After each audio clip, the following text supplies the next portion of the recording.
আপনারা দেখছেন তারাপীঠ টিভি, সর্বদা সত্যের পথে। 10ই জুলাই ছিল শেষ দিন ফুটপাত উচ্ছেদ করার। এর মধ্যে সকলকে নিজের দোকান খুলে নিতে বলা হয়েছিল। সেই অনুযায়ী অনেকেই দোকান খুলে নিয়েছেন, আবার অনেকে রেখে দিয়েছেন।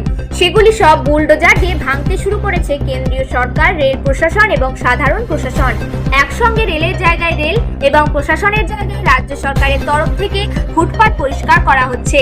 সকাল থেকে শুরু হয়েছে, চলছে এখনো।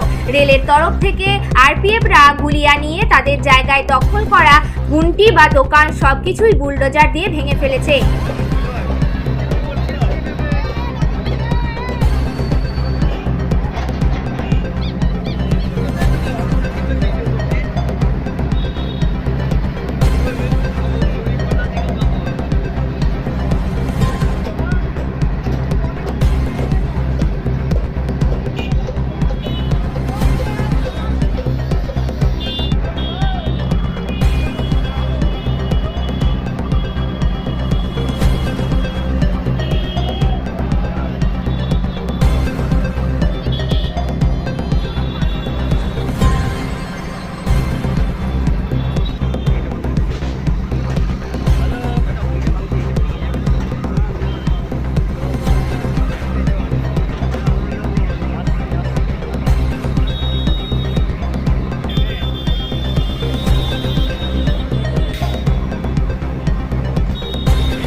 Bureau report, Tarapith TV.